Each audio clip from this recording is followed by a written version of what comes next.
Okay guys, welcome back. This particular video is going to be slightly different. It's not your daily update or anything like that, nothing to do with the current cryptocurrency market, but a broader picture of how money works and bank works.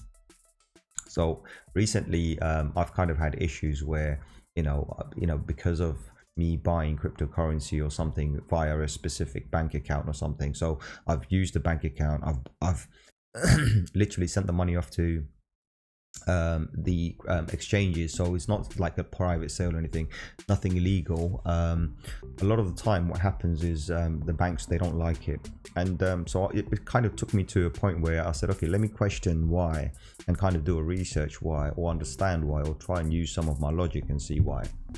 And I can tell you from the best of my knowledge and best of my abilities of doing research what I've currently found out, and it will surprise you. Okay, are banks against cryptocurrency and Bitcoin? Actually, they're not, right? So I'm going to give you the goods and the bads in a bit, right? So banks are not actually against cryptocurrency.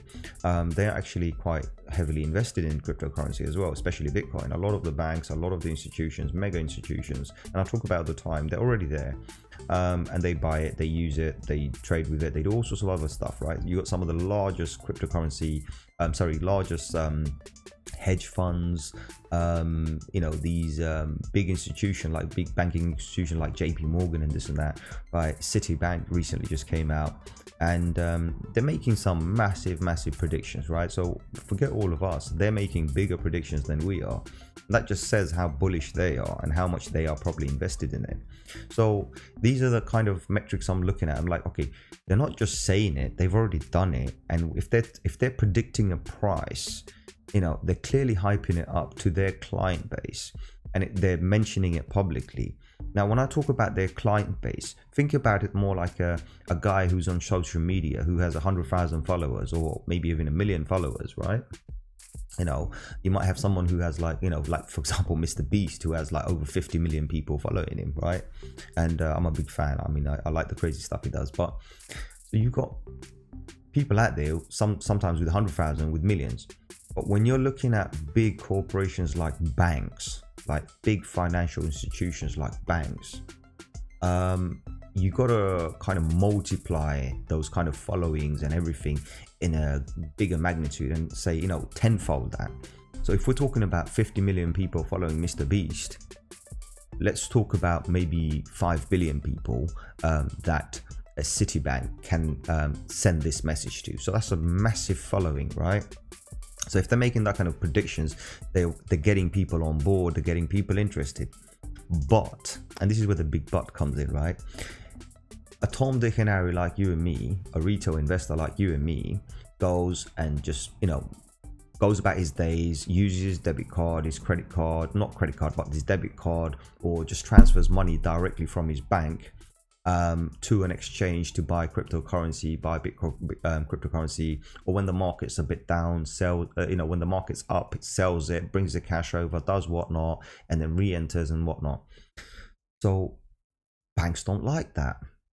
So what they do, they end up shutting your accounts down. Oh, sorry, it's against our guidelines, it's against our terms and conditions. And they have these ancient Stone Age terms and conditions that they basically wrote up God knows when, and it has a line there, we prohibit the buying and selling of cryptocurrency with this account.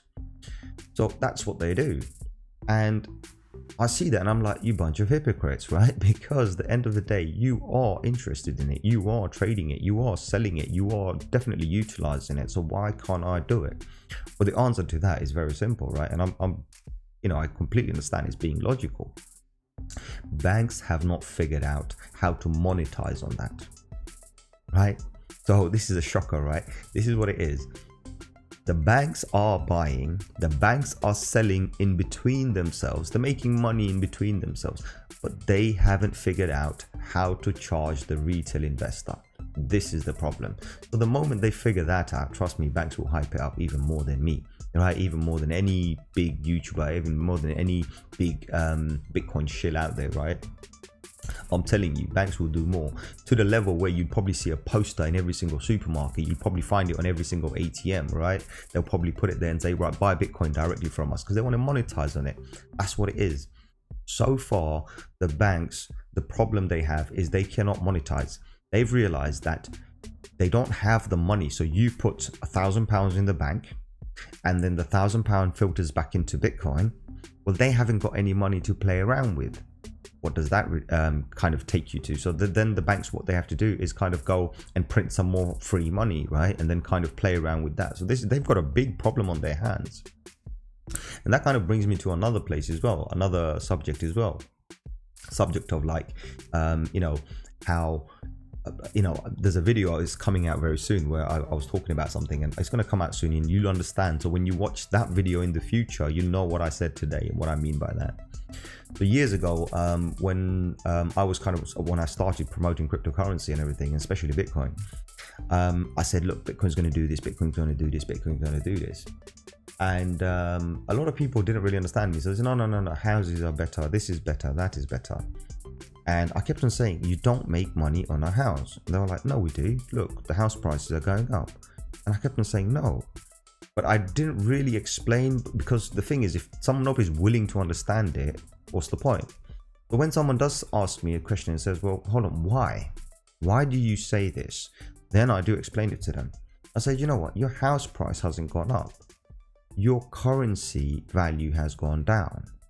Because if you take that same currency and buy a commodity or whatever, anything you calculate, you buy that, you will notice that every year the price is increasing by a small percentage. When you take that and magnify that and put it onto your property, you realize that your property is also growing at that same level. But is it really a price increase? It's not. Your money's been devalued. You just need more money to buy the same product. It hasn't increased at all. So that's something I like to explain to people, that, money hasn't changed. In fact, your income, right? And this is not a conspiracy or anything like this. This is actually fact. You can go and do it on the internet, or you can go and just search and ask any financial advisor. They'll probably, if they're honest, they'll tell you exactly the truth. I'm not your financial advisor. Income, wages, minimum wages has not increased at all. It hasn't increased since the 1920s, right? This is a funny fact, right? Or at least the worst case scenario, by the end of World War II. Your income hasn't increased. Nobody has. There is no minimum income. So every year you're seeing this, 1%, 2%, 3%, 10p, 20p, 30p minimum wages. Hasn't increased. It's because there's so much more money, and there's so much more people, and there's so much more jobs going on. This is where those little pennies all count, and they're kind of diluting the money down, so this is what it is. So for me, when I realized how the money works and I understood how the money works, a lot of people would probably say, well, I'm against the banks and this. And I said, no, actually, you don't have to be against the banks. Just understand where they're coming from. Yes, they're stuck in the Stone Ages. That's my opinion, right? They're so backwards. They're still doing stuff on pen and paper. I mean, I'll give you a good example. I went to the bank the other day and I said, right, can you, I want to take out XYZ amount of money. This is my money, by the way. And the bank says to me, why? And in my brain, something just clicked and I kind of flipped and I said, excuse me, say that again. And the guy clearly understood what's going on. And he said, no, I don't mean it the wrong way. I said, no, but you're asking me why I need my money. So you're holding me hostage with my own money in this account. So I got kind of annoyed and I said, you know what, just shut down the account, send my money over to another one of my accounts. And I did do that. I said, no, I don't want to bank with you people. And more I'm realizing that.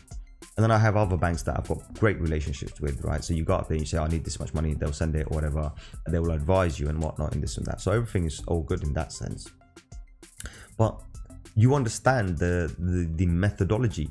The cashier on the counter is told not to give over a certain amount of money. And he's told to ask why. But it's your money, right? You've put that money in there. It's your hard-earned money or whatever, right? You've put that money there. Who are they to ask you?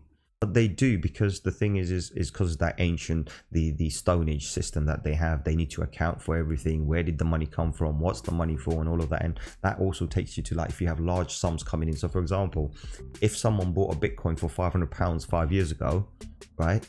So like 4 years ago, bought it for 500 quid. And if they sold it today for £30,000, guess what the bank says to you? Show us the proof of income. Show us the proof of funds. Show us your proof of wealth. Seriously?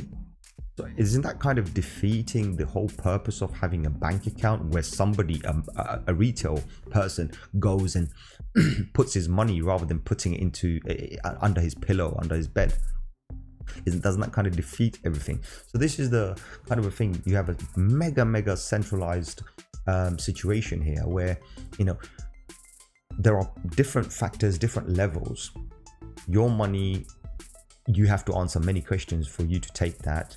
There's so many different other issues that come in, where, you know, everyone's like, oh, where did you get this? What did you do? And this and that. There's so many different stuff, right? Just for you to access your funds. And on top of that, there are some times where bank accounts will just clearly just turn around and say, oh no, you deal with crypto, we don't want to deal with you. But that's what they do. They just kind of just, you know, block your account and send your money off to you and say, you know, you can't bank with us. It doesn't affect your credit score. It doesn't affect anything. But the point is this is what they do. They just basically go around and they say, no, we don't want to deal with the water. Hands off. We haven't figured out. Truth is, we haven't figured out how to monetize on you, and you not leaving your money in our account, right, for long enough, we can't make money off you. That's the truth, right? So, I mean, that's the kind of situation you got. And then, like, when you talk about properties, commodities, and all sorts of other stuff. So, for example, someone's made money, you know, in a crypto, for example, bought it for 500 quid, and then all of a sudden it's worth now 30k or 37k today, actually.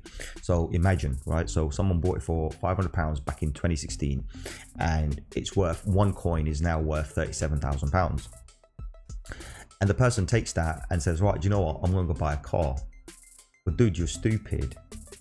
A car will always devalue every single day, right? And for, you know, if you're lucky and it's a car's a limited edition or something, yeah, you're going to make money over time. So it could be a good investment, right? But even that has many factors. But if you're just going to go and buy a simple car, you're devaluing your money. Why would you do that?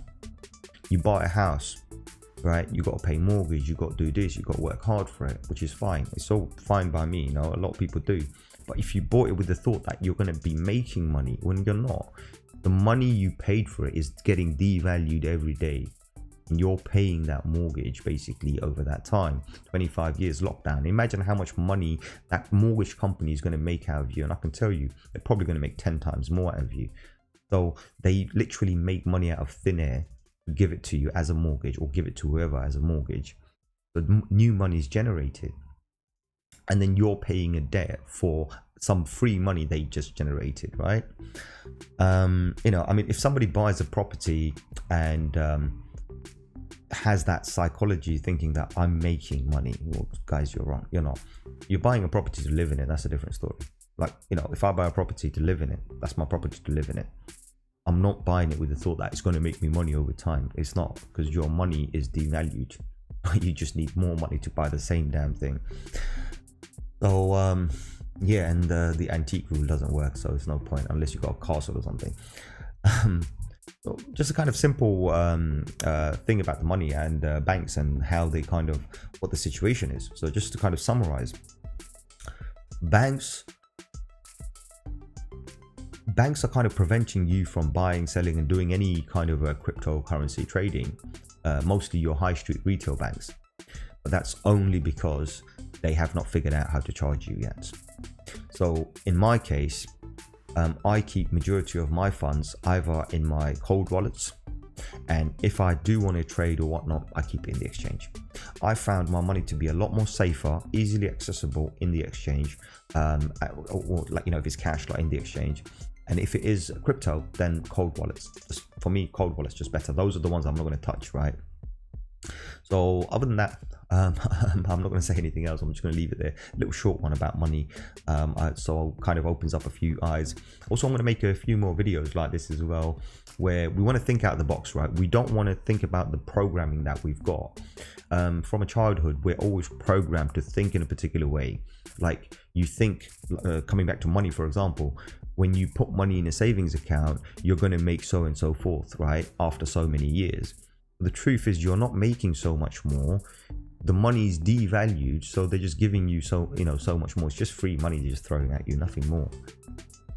So but there's more, as I said, like there's so many more different stuff, and it might sound a bit like conspiracy, but listen, you can't conspire anything unless you have another person. So right now, me myself just sitting here, my shadow, that's it, right? So I'm not really conspiring to anything, but the fact is it will sound like a conspiracy, but the fact is there are many things you've got to look at, and I will point those out on future videos. So if you do kind of like this stuff, please don't forget to like, subscribe and share, and try and grow this community. And as I said, this channel is not going to be cryptocurrency only. I want to try and mix it up a little bit, put a few bits and bobs in there, a few tutorials here, maybe a few how-to, maybe a few review, but more, this channel is going to be more related to like stuff I have, I'm thinking, right? So my opinions, and then you can agree, disagree in the comments below, right? So if you feel there's anything here you don't agree with, put your comments below. If there's something you want me to talk about, put it down in the comments below. So let me know, right? Because this is just my opinions, and as I said, I'm not a financial advisor. My opinions are my own. You do you, I do me. So the fact is anything you find that you've helpful, write it down in the bottom in the comment, and hopefully help other people. And if you found something that is not helpful and you want to correct me that I may be wrong somewhere, please put it in the comment, and also let me know. So other than that, guys, I'm not going to drag this any longer. Little short video, and we're going to catch you on the next one. Okay, take care, bye bye.